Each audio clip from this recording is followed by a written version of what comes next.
I think the need for PR pros is going to just go up, and PR pros that get it in the current landscape. So people who are not just so like traditional PR, they're like, oh, it's not my job to understand social media or even SEO. No, it is our job. It's our job to understand all of that and to make our stories become like, you can atomize a story. Like this podcast can become, 20 different little snippets. There's an advantage to that. So moving forward, I think if you can understand AI at a micro level, if you can understand how to train AI and then set automations, because a lot of what PR people do is like, we understand people, we understand influence, we understand markets, we understand audiences. But if I could build a second brain and I could do that at a scale, and then in addition to that, I can apply it to like a social CRM where it understands how to interact with all the journalists that are on like my Dream 100 on like a weekly basis, send them a happy birthday card and like document all these things. That's where I see PR and AI just becoming this powerhouse.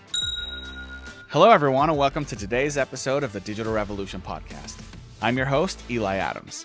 Today's episode is brought to you by FireUsMarketing.com, where SEO solutions pave the way to digital excellence.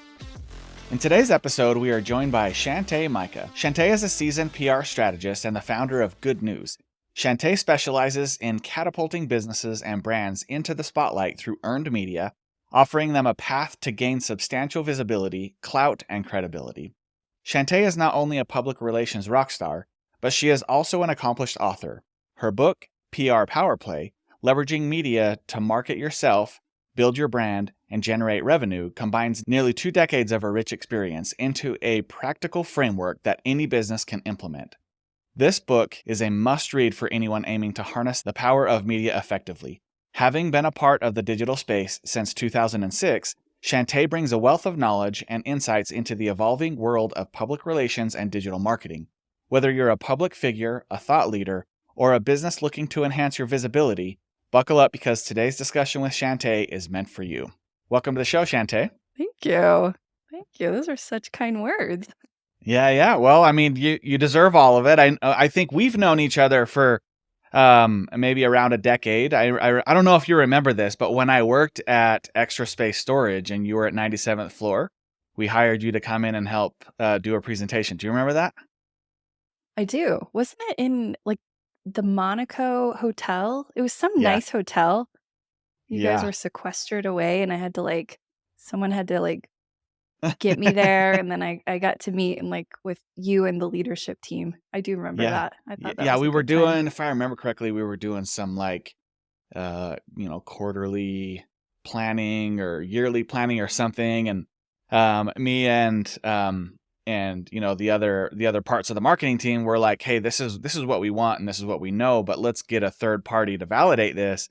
And so we reached out to you and you were willing and kind enough to come up and do an amazing presentation. And I remember that. And I remember being super grateful for that. And then fast forward a couple of years, we both ended up working at Young Living for a couple of years together.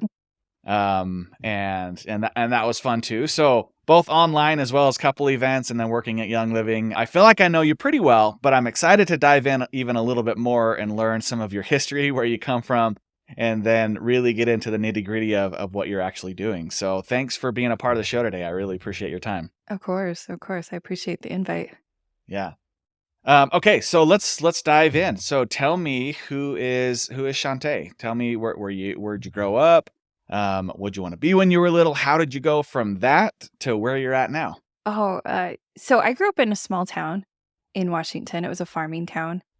And I mean, small is in 5,000 people. I know that here we have towns that are 300 people, but it was pretty isolated. And the only jobs you could get were working in the fields. There weren't fast food restaurants. I think we had one grocery store and then a corner mart. So growing up there, it was interesting having these really big ideas from the time I was young, but not knowing what was the world outside of what I was experiencing.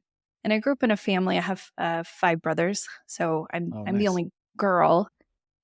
And I think about the time I reached maybe 11 or 12 is when I for whatever reason, I was really thinking big picture, but I realized at that point in time, like my family situation, and that was that we're poor Mm. and there's a lot of mouths to feed, and that, Mm-hmm. I think what I want to do is get out of the small town. And I didn't have all the words, but it was, I definitely wanted a career, and a career that probably meant college, and college costs money.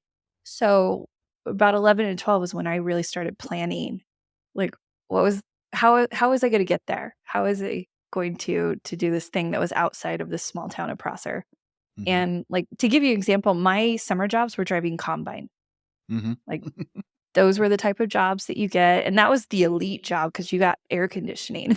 Oh, wow. But, you drive in a field at 3.5 miles per hour every single day for Mm-hmm. 14 hours a day. And you have to go to the bathroom right there in the field. And you're always looking for honey badgers that, that could catch you with literally your pants down. And so I'd have hours and hours to just think about things. And I remember going to the library and getting books on tape, like actual cassette tape, Mm-hmm. and just listening to books. And yeah, just like starting to form this idea of who I wanted to be. And I didn't have any examples of, like, no one in my family had been to college. Mm-hmm. I have one older brother, and he didn't want to do college. He went right into working construction. So it was a lot of like figuring it out on my own. But I had a friend that, anyway, so I was also journaling a lot at that point in time, and I started journaling daily, and I've never stopped. So I have Hmm. just these stacks of journals of like Shante Micah's life Wow. and the world through this lens, and this sweet little girl that's just trying to figure out why people do what they do and how the world works, and how I fit into it. So you can see me like drafting like plans, literal plans of like, okay, I'm going to get really good grades in school because I've heard you can get these things called like scholastic scholarships, and Yeah. that's a good plan, but I definitely need a backup plan. And I had a friend that she just was talking one day about doing a scholastic pageant. And I was listening to her, and then she said Mhm. something about scholarship money. And I was like, "What? Tell me more." Yeah. And I was 12, and I remember getting the brochure in the mail that you like send away for, and I was reading Mhm. like, "Oh, you can win like if you place, but then there's all Yeah. these categories that you can get money, scholarship money for all these categories." And I went to my parents. I said, "I'm going to do this." I think I had to raise some money Mhm. to participate, and I think I went to J.C. Penney and got like a $25 dress, Mhm. and everything else was, I I just planned to the best of my ability. And this is pre-social media, Yeah. pre-YouTube. So, Mhm. I mean, I had no business really trying to jump into this world. And when I showed up, I was 13 by the time I competed. It was the Miss Teen of Washington pageant. And I looked around, I was the youngest one in the room, the only one with braces. And there was these fully grown women at like, because they were Yeah. 18 years old. That it was Yeah. like a range from 13 to 18, and it was obvious. Like, Mhm. and so I remember thinking, this will just be an experience. Like, there's just no way. There's just Yeah. no way I'm gonna like win anything. For sure. And I ended up doing really well. I didn't win, but I got first runner up, which is second place. Yeah. And you get a big old trophy. And then I swept all the categories. Wow. So I walked away with like this pretty big lump sum of cash money that just went Uh-huh. into a savings account. And I went home and I was like, I'm good at this. And so the Mhm. business plan started forming. And I did a few more, and they were always scholastic pageants. They were never like beauty pageants. And I ended up having a lot of money and I ended up getting a scholarship to go to school, but Mhm. housing, groceries, books, all of those things were paid through pageant money. How cool. And that was Mm. that was just kind of give you an insight on this like tenacious little girl that was like, I'm Mhm. gonna figure it out, and everything's figure outable. So I I didn't initially think I would be doing what I was doing now. I actually started my associates is in biology. I thought I was going Mhm. to be on the path of being a doctor. Hmm. And I've had a few very profound moments in my life where it was like, it felt tragic because it was Yeah. like, no, this is not what you're doing. And I had to pivot. Hmm. And I think as I grew, I learned that those are like, that's the direction. Like that's where Yeah. you should be. Cause honestly, I don't think I would enjoy being a doctor and Yeah. just being a doctor and just like having to do so many years of education and Mhm. like pretty much you have to be a doctor, you know, Mhm. after Mhm. you do residency. So after my initial 2 years, I had this moment where everything kind of came undone and I had a decision to make. And I decided that I'd always loved storytelling, like through journaling, um, video storytelling, obviously things on camera just through like pageantry. And Mhm. I decided to look at communications. And so my bachelor's is in broadcast journalism. Mhm. And I, even before I graduated, I got a job with international sports broadcasting. They hired me for the Olympics. Wow. And yeah, I started doing that for a few years and Mhm. took me all over the world.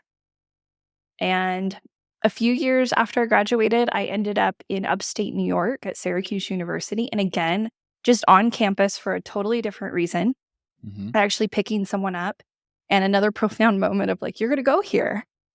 Wow. What? Like, like, why? And at the time, I was like, you don't need you don't need like a master's degree in broadcast. You just need more experience. Yeah. And I went back home. I started looking at, I had heard about the Newhouse School, which is Syracuse's, public communications program. And they're Mhm. like a number one communications school in the country, or they were at the time. They've almost always been top five. Mhm. But it's really hard. At the time, I think they were accepting only 15 students per year per program. So it was like a Hail Mary of an Yeah. application. And I submitted it for broadcast, but at the literal 11th hour before they closed everything out, I submitted one for public relations. Hmm. Because again, I thought I don't know if broadcast is forever, the forever Yeah. plan. I had already started seeing some things that I didn't love. Mhm. But PR seemed like the business side, and I Yeah. really liked business. So I got in, and it's a 9-month program. They really have you hit the ground running. They start Mhm. with what they lovingly refer to as boot camp, and you work with real clients. You work with mostly professors of practice, Mhm. and it's pretty intense. At the end, you have to do what they call a capstone project, which is like the equivalent of a thesis in a matter of 3 weeks. Yeah. And if you don't pass that, you don't get your degree. So they're pretty serious about their curriculum. Mhm. And I thought after that I would go to like New York City, Washington, DC. I knew I didn't want to do PR agency, which I think 14 out of the 15 of us in my graduating class went to agency. And I was the one that Mhm. I accepted a job in Utah. And it was for a startup. And they hired me as the director of global corporate communications. They were growing like crazy, Okay. hockey stick growth. So that was, on the ground. I realized I still knew a lot of theory and maybe not a lot of like they needed earned media yesterday. Mhm. And nowhere in the curriculum at Newhouse had they taught us how to actually create media lists because they figured we'd all go Mhm. agency side, and that's where an agency would teach you those things. Yeah. So the frameworks that I use today started then Okay. because I was a team of one at the time. I needed to cover a number of disciplines under the PR umbrella and comms umbrella, and I needed to do it on 4 hours a week, Mhm. per discipline. And then the next company recruited me. They wanted me to take over their PR, and within 3 months of being there, they were like, "Hey, new thing came up. Will you move to Israel and open that market?" It was their first international market, and I was their first expat. Hmm. And my parents were furious at me, and I just thought there was just when do you get those types of opportunities? Yeah. And like For I was just sure. all about the adventure. So Mhm. I moved there, and they have a shifted work week. to account for Shabbat. So I was working US hours, Israeli hours, and then the work week. So I think I was sleeping maybe 4 hours a night. Oh my. And when I got there, they said, can you also take on just marketing and events? I was like, sure, that's something I could do. And it was insane, but it was like, I always say that after that experience, everything seemed easy because that was such a test of like those edges where I thought what I thought I was capable of. And then one day I got a call from Wayne Moorhead, which you know him. And he said, hey, can you hire someone locally and get back here within like the next week or two? We want you to launch this thing called social media that tells you Yeah, how long ago? the time period for this. And Yeah. I remember flying through New York, one of the airports, and calling my professors.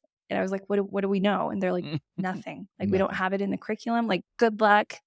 Tell us everything you learn.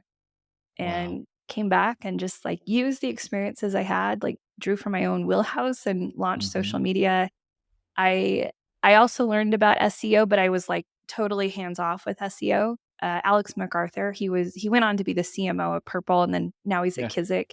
He was over SEO, and I was over social and content marketing and PR, and that was wild. Just trying to figure that out and hone in on like, how did it work, and how are we supposed to have these dialogues now? And it's weird to think that there was a before times of social, but that was it.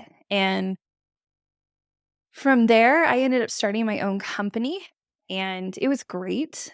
And then a few years into that, I was heavily recruited by an agency, but it was a digital marketing agency, and that was 97th Floor. That's when you and I met.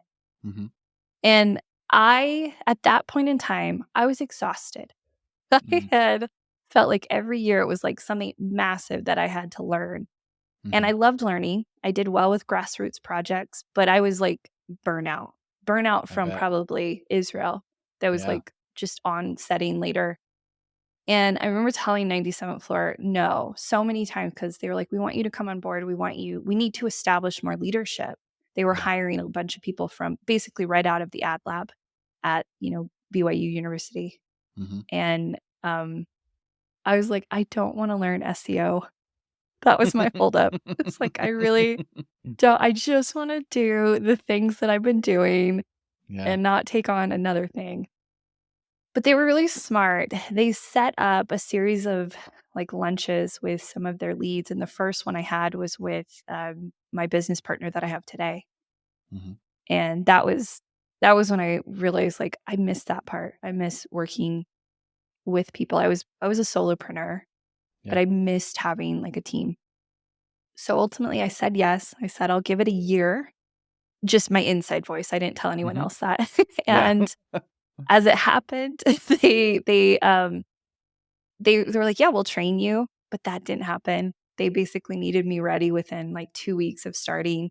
And they handed me most of their marquee brands. So, I mean, Dell, Adobe, Time Warner Cable, ESPN, Citrix, like big clients. And they were like, just get them that visibility. And I had a team that was very trained on like the very technical and tactical SEO. So, but everything else, I mean, it was like a very much an integration of PR and digital marketing. That was new for them. And we thrived. We did really, really well. And it changed like the dynamic of the agency and, everything that we did moving forward. And it was great. I was there for 5 years, which was probably the longest I had been at any one company. And as you know, coming to Young Living, so the president at the time, Jared Turner, I had met him at Syracuse. So he was going to Syracuse Law when I was getting my graduate degree. So he had tried recruiting me for probably 7 or 8 years to Young Living. And I was just so happy doing what I was doing. I was also teaching at the universities. I was speaking. I was doing trainings with like leadership teams. And I was like, I'm very happy in my current position. And he tried and tried, But I saw Young Living. Like I came in, I worked with Mary, the founder, Mm-hmm. on a number of projects. So I knew the product, I knew the business model, I knew Jared, I knew the Yep. style. I knew it was like kind of a wild ride. I knew Mm-hmm. Gary. And then, yes, some circumstances had changed. So the next time they reached out, it was just like the perfect time to jump. Nice. And then came on board, met you again, and you were handling the entire digital marketing team. I think they'd gone through a restructure right before, like the week before I got there. Yeah. So Yep. I kind of show up and it's just like a shambles of like what Yep. was before that, which was fine. And we did a pandemic together. We Yep. did Yep. a series of just unprecedented firsts. I really thought like I knew PR and like I'd seen everything, Mm-hmm. but no. So that was wild. That was like such a Yeah. wild time. And I thought it was a perfect bookend to kind of the PR chapter for me. I knew Mm-hmm. it was only going to be for a couple of years. And then I knew the next thing was going to be what I'm doing now. Mm-hmm. I didn't know that it was going to be in the PR world. I thought it was going to be more in like leadership development because Yeah. that's something I really get excited about is like developing teams and Mm-hmm. people and helping them, become leaders. And I really like understanding interpersonal relationships and how people operate.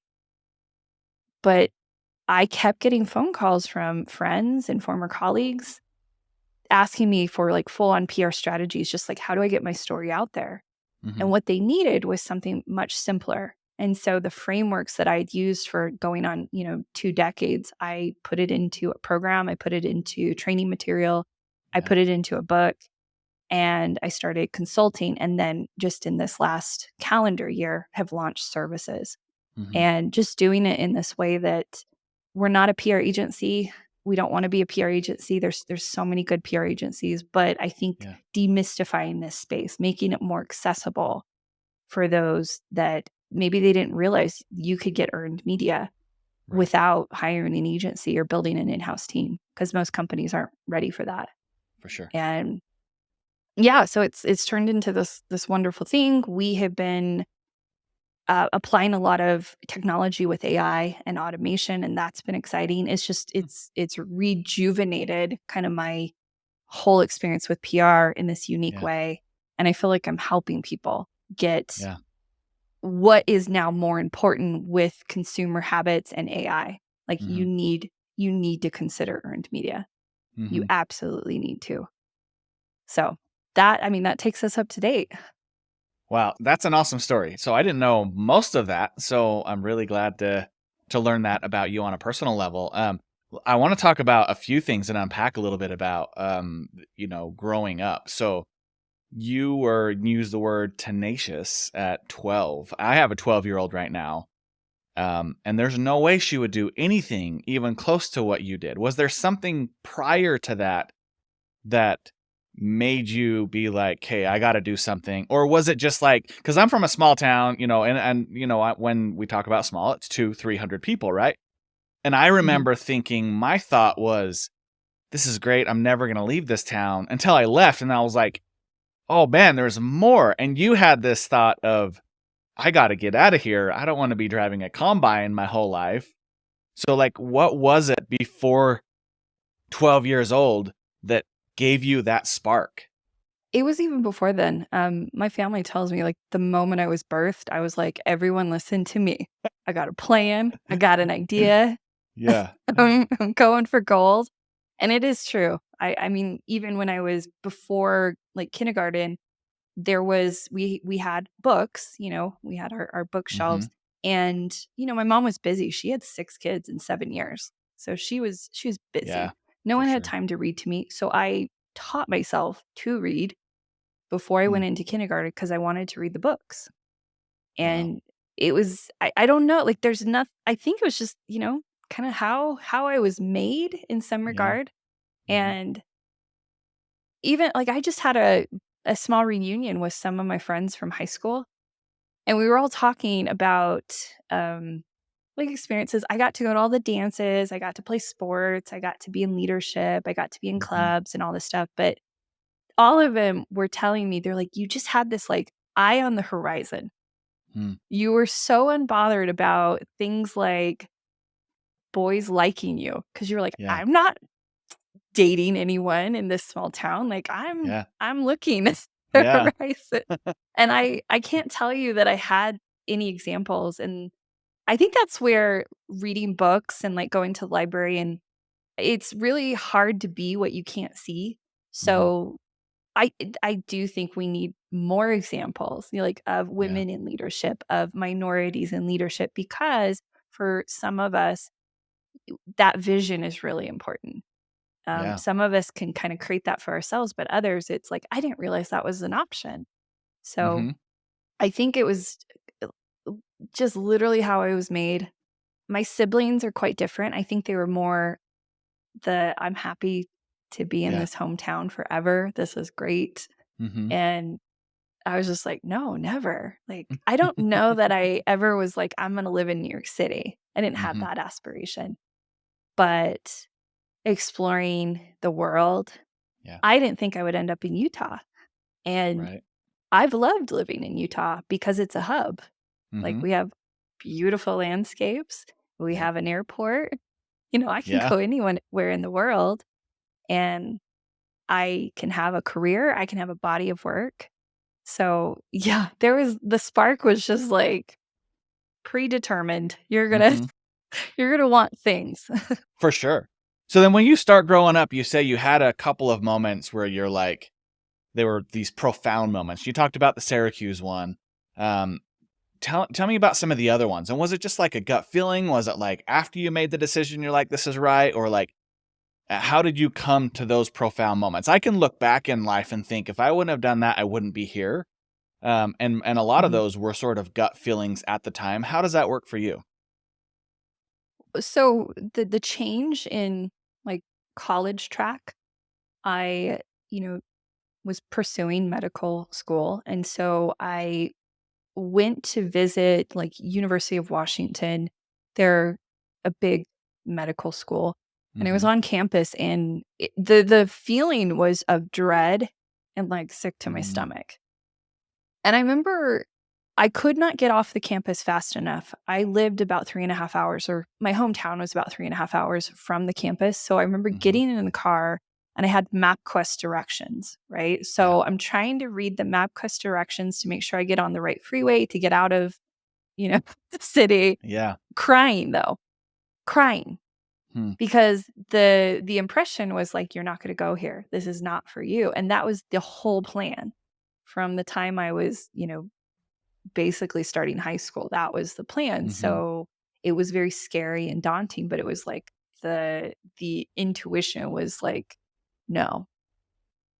And Yeah. it never was like, well, you're going to do this other thing. But I remember getting home, trying to convey it to my parents. I think they were just like, I don't know what's happening right now. Mm-hmm. And me sitting, and this was like, it was all planned. It was a matter of weeks before the school year started. Yeah. And I had only applied to one other school on a whim, like Hmm. kicks and giggles with one of my roommates, and Mm-hmm. it was Utah State. And Mm-hmm. Utah State just happens to have a great communications journalism program. Yeah. And that was the only other thing that really resonated with me. And the moment I was there was when the moment they announced the Olympics coming to Utah. Yeah. That was exciting. So I just kind of followed what was most exciting to me at the time. But I think that worry that I was messing everything up, like, kind of stuck with me for another 12 to 18 months. Yeah.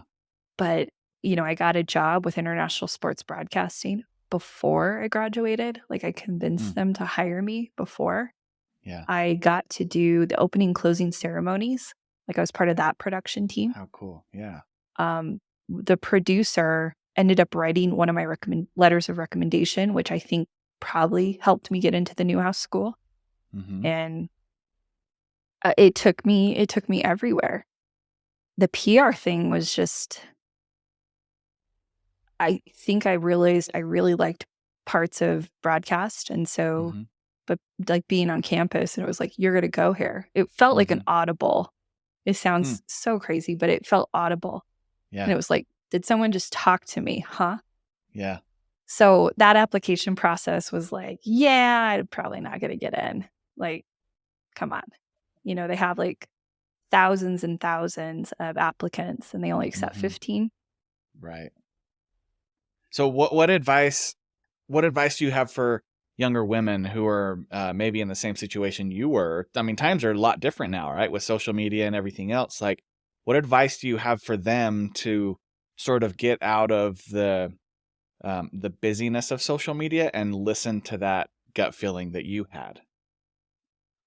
I mean, there have been multiple times where I've just done a dopamine detox. I've shut everything off for at least 10 days. I don't have the apps on any of my devices except for one. And that is not something that I allow myself access to because the doom scrolling, it's like you don't even realize you're doing it. Right. I've never been a television watcher, but I would say like absolutely shut that down. Get out in nature, make sure that you're like taking those walks. I like to listen to a lot of like Audible audiobooks, but even that, like I think I need to kind of shut that down and get away from other people's opinions and thoughts enough that you can start honing in on like what is going on for you. And that's all it is. Like at that time, I didn't have social media. We're lucky we got to see that transition. We got to see both sides of it. Yep. And so I think we get it and we're sensitive to the part where it is a great thing for business. I mean, you and I, we built our empires on it, but we also get the part where it can consume you. It can skew your point of view on things and it can make you out of touch with just like yourself. Totally. So I would say detox, like absolutely shut everything off and like do a test. I mean, have fun with it, but like remove it from the habit, like the trigger of like your thumb naturally goes to the Instagram app and opens it up and then just starts doing its thing. And just see how you feel and see where you're at, 10 days on. I'm going to have my daughter listen to this. She's 12 and we talk about this a lot. We have a certain amount of screen time. And she doesn't understand why, right? But I'm like, there's so many scientific reasons that this is not good for you, right? And like sometimes we'll sit down and we'll scroll through Instagram reels and they're, funny home videos type things and that's enjoyable. But what I've noticed is even the stuff that she does, like CapCut and some of her coding programs that she does in school, they have that same scroll like technology within it. When she's like, what am I going to code next? She'll go and scroll and look at other people's projects, comment on them, and it's totally social media for little kids. And I always tell her like, okay, if you're going to do that, I need you to do things instead of consume things. And that's the difference I think we have with our social media, doing our work for clients and everything we've done is you have to understand what people are doing. So there is a scroll aspect to it to understand what people are doing and what's working. But beyond that, it should be more proactive. It should be more you putting stuff out to the world as opposed to you consuming stuff, right? Yeah. For example, your podcast. I remember I think it was like 2012. It's when podcasting was kind of emerging. And I was like, I want to figure it out. So I just did it. I launched it and then I had to like hurry and fill spots. And I did, I think 100 episodes in a matter of 3 months. And like I ended up having people like John Lee Dumas as a guest and he was just starting out and he was doing it daily and he ended up being like the number one, I think today, even now, he's like the number one business podcast, but it was like just doing it. Yeah. Like there's only so much research that you can do. I mean, you could have just sat in a state of never launching because you wanted to figure out your backdrop. You wanted to figure out your sound and your lighting and your editing, but you didn't. You were like, this is good enough. Like, I think what social media and all this access to information does to us is it makes us think that we need it in order to do anything. Right. And you probably know a lot of what needs to happen just, internally. Sure. And listening to that is important. Yeah. So I'm proud of that. I'm proud that I've been able to maintain kind of this self-direction in everything I've done, while also I love to learn. I Yeah. love to read and consume, and I'm always trying to go down a rabbit hole in something new. Like right now it's quantum physics, and it's Hmm. just like I'm fascinated. Yeah. I'm gonna keep reading That's till it awesome. makes sense, and so Yeah. far it hasn't. Yeah. Well, let's pivot a little bit. Let's talk about what you're currently working on, and then jump into some tactical stuff. So you have your not agency. It's not an agency, right? That's right, not agency. It's a not agency, and you have your book. So what gets you up in the morning? Let's talk through like what are you working on right now? Yeah, so it started out just creating curriculum, creating courses and content that people can adopt. Through that, I was also consulting. Like I was training people live, Hmm. and that was just kind of big corporate entities that wanted to build out a PR team, or specifically they wanted a pitching and publicity pipeline. Hmm. There's 10 different disciplines to PR, but the sexiest one is getting in the media, you Yeah. know. And so I was teaching them how to do that in a matter of like if you're really, really determined, you can do it in 30 days, but usually it would take a couple months. And these were companies that they were growing a lot. They maybe had healthy margins, but it wasn't in the cards to hire a PR agency or to build out an in-house team. And a Hmm. lot of companies are in that space, even big, big companies. Hmm. They're just, asset allocation is elsewhere, but they still have stories to tell. So I was helping a lot of that. Ultimately, I found that a lot of them were coming back to me and they were like, "Can you just do it?" I Yeah. didn't realize there were all these working parts. Even though like you've given me the workflows, I would love, like, I trust you. Can you just do that? Hmm. That's where the book came about was, can I make this even more accessible? Hmm. My fees are probably outside of the price range of solopreneurs and entrepreneurs.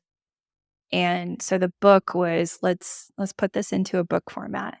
Hmm. And then the book format became really a great marketing tool for everything else. So Hmm. we do have training material on a number of things, everything from crisis and reputation management to media training, to creating just like media one sheets.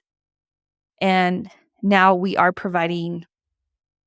actually put it into using AI and automation. We have figured out how we can provide services Hmm. at a scale that I find exciting and in the way that's like, you know, reaffirmed in the book and in all of our case studies.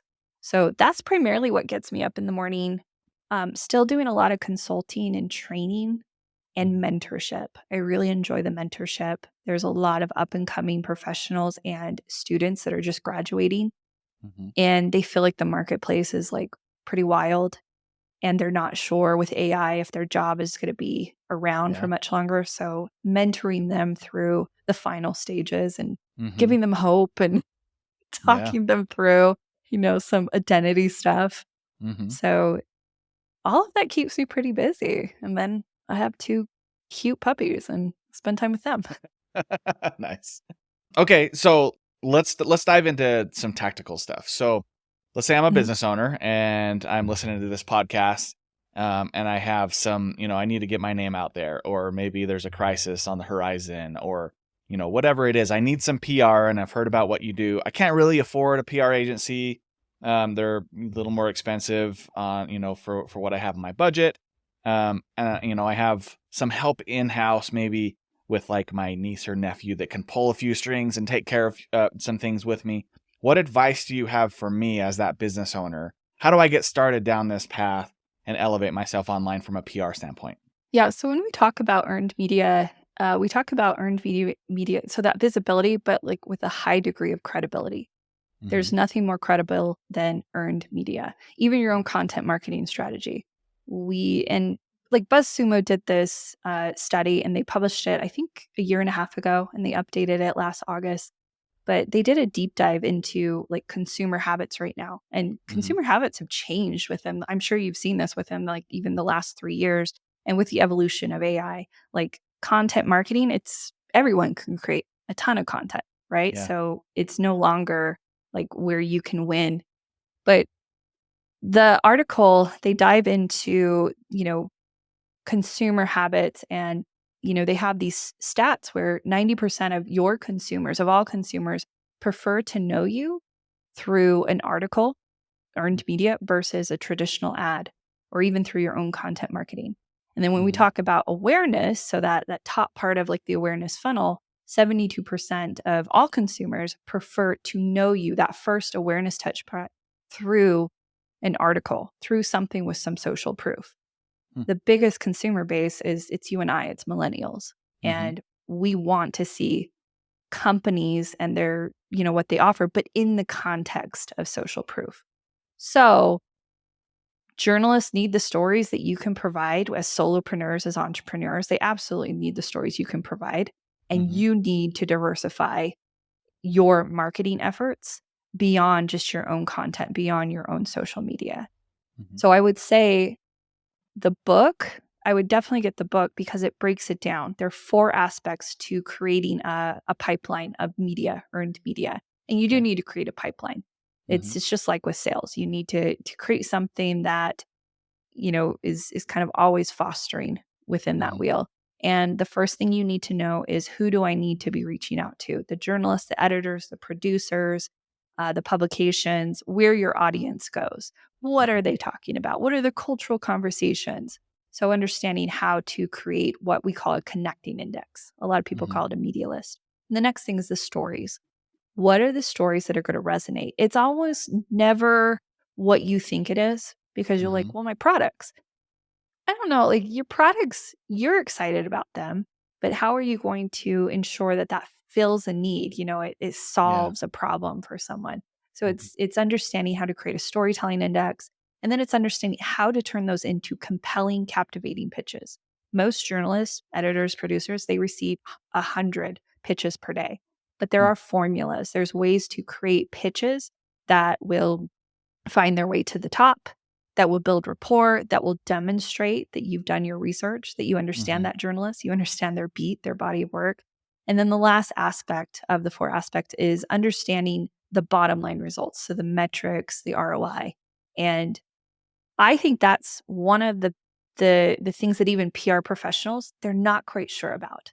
And so I spend a lot of time with results and ROI, because a good PR effort should drive bottom line results. That's why I say, as the book title, that it generates revenue, because it should. It should absolutely turn into on-page traffic, the best on-page traffic. It should turn into conversions, whether it's a sale or an opt-in. And it should become, that is going to be some of your most loyal customer base. Like, talk about 1,000 true fans. You can get that through earned media if you connect all those dots. So if you wanted to start on that, if you had maybe 1 hour per week, the book is about the framework. It's the good news blueprint. It's the thing that I used when I was just starting out as a team of 1 at a company that was growing crazy fast and needed earned media yesterday. It's what I used at, a multi-billion-dollar company. And it's been refined and iterated upon over the years, but you can do it as an entrepreneur if you just take the time to set up that framework and get it and work on it. You just have to keep making those deposits. But that's where I would advise people to start. That's why I wrote the book. Okay, perfect. Remind me where we can get the book. So if you go to highgoodnews.com/book, that will take you right to the landing page. It's a digital download. I've added a lot of bonuses, so you can get it immediately. There's an audio version as well. Nice. And I know that, once you download it, I downloaded it a while ago when it first came out, and you're constantly sending. That's right. Yeah. Thank you. Yeah, absolutely. You're constantly sending email updates and new tips and tricks and stuff. So yeah, if y'all go get Shante's book, you'll get a lot of this information weekly, or I don't know how often you send it out, but I know I'm getting those emails and they're super valuable. So that's really good information. And I think that a lot of people are probably really intimidated by PR. When you break it down into like 4 steps, it doesn't seem so intimidating. It does seem like a good amount of work to fill up that pipeline. But you're saying if I'm a business owner, I could probably do that in an hour a week if I go through the steps from the book. Is that right? Yeah. And, we have We have the good news course. So if you wanted, even more detail, if you wanted like our dashboards with formulas and stuff like that, then you can make that investment. But it's the same thing I've trained, multiple teams, bigger Yeah. teams, smaller teams on, and it's all very doable. But like I said, there's people that they go through all of it, and that's when they realize I just want someone to do it. Basically, Hmm. it sells them on the idea of getting earned media and really Hmm. starting that what we call an always on approach.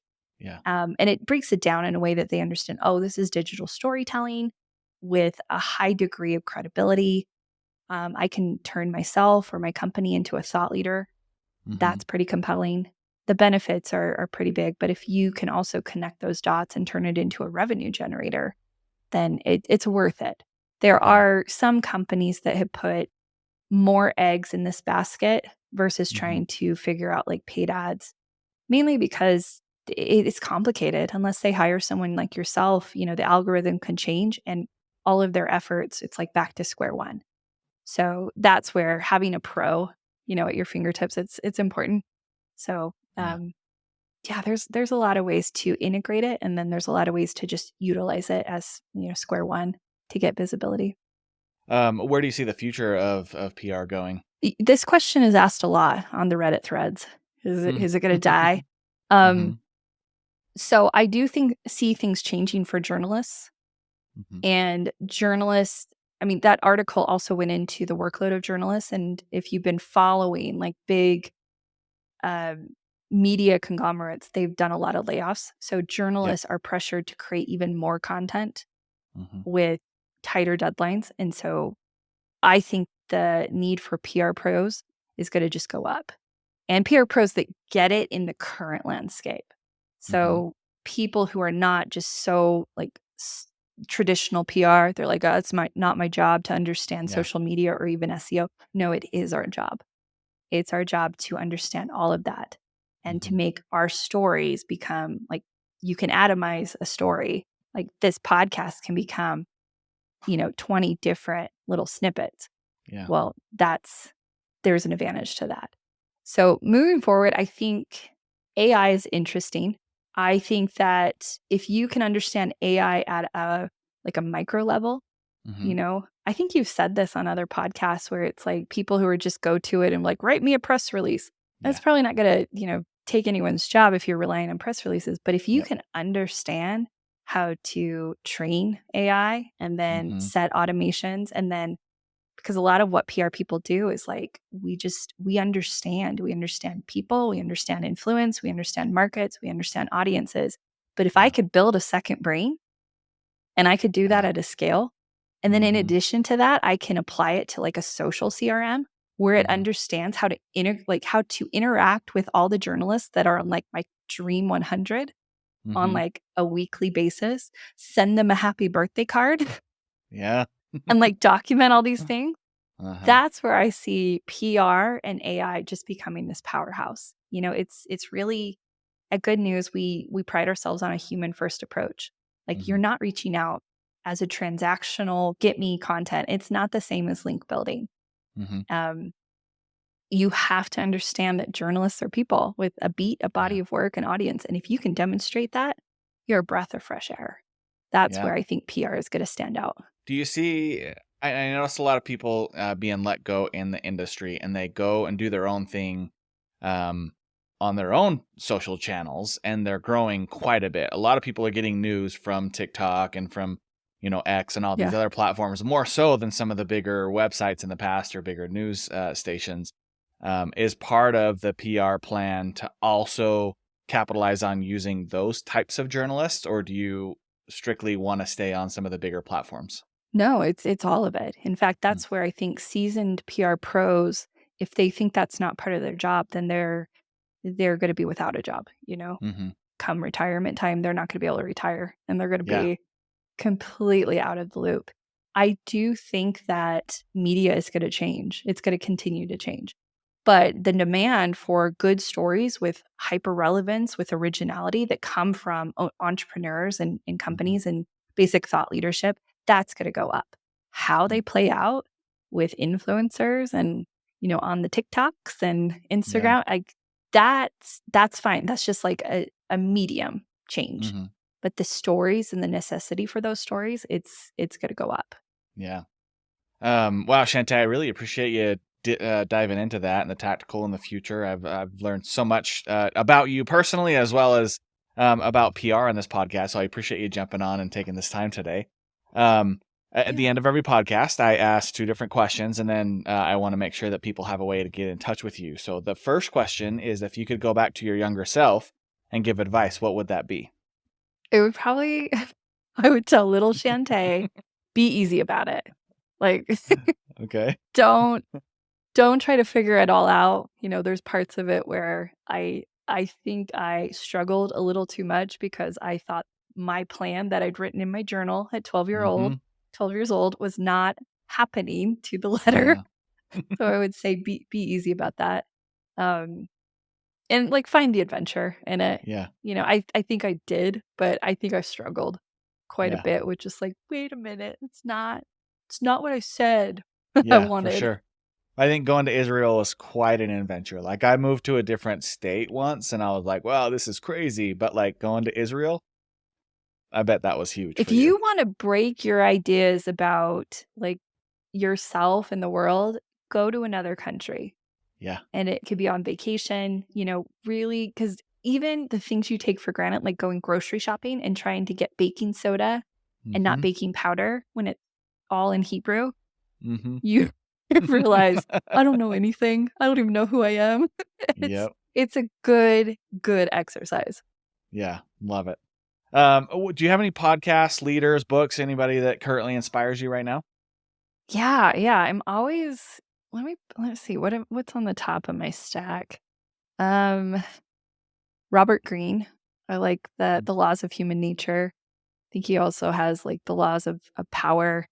Anything that's, about how people work. So like Vanessa Van Edwards, she has 2 books, Captivating Q, and she talks about like the science of people. I think that's her brand. Yeah. Nick Peterson, he's kind of I think he has a smaller following, maybe 25,000 followers on Instagram, but he wrote a book called Bumpers, and it's about like creating a business, but also having like maximizing productivity, but like having a really high quality of life. Like I'm super interested in anything that has to do with, I think, you're probably similar with entrepreneurial stuff. It's like, how do I keep this to an honest, work week? Yeah. Get what I need out of it, but then enjoy life. So he writes a lot about that. Yeah, I think those are kind of the top of my book stack right now. Great recommendations. How can people get in touch with you if they want to reach out? LinkedIn. So it's just my name, Shante Micah, LinkedIn. And then Instagram. You'll notice I have not published anything on Instagram. I've been coming soon to Instagram for a minute, but we are going to be launching a lot of just power trainings, like little snippets that people can consume if they want insights on like stories that they could tell the media starting today, like stories that resonate with the media that no doubt you have in your back pocket. Yeah. So we're going to be launching that type of content within the next month. So Instagram.com/Shante Micah. And I think I have links on both of those to get to the book. And I'll put them in the show notes as well as up on the screen if anyone's watching too. Perfect. So yeah. Well, Shante, I appreciate your time again. Thanks again for taking the time out of your busy day and joining us on the podcast. And thanks again. Appreciate it. Yeah, it was my pleasure. Thank you. You bet. And to everyone listening, we'll talk to you guys next week. Thanks so much for listening to the episode today. Listen, I know how valuable an hour of your time can be, and for you to take that busy time out of your day and spend it with us, it really means a lot. If you enjoyed today's episode, please consider liking and subscribing on whatever platform you're on. And don't forget to leave a comment. Tell us what you thought about the interview. Ask us questions. Let us know what other digital topics you'd like to hear about in the future. We're here to add value to your life and elevate your digital presence online. If you'd like some help doing that, reach out to me at fireusmarketing.com. See you on the next one.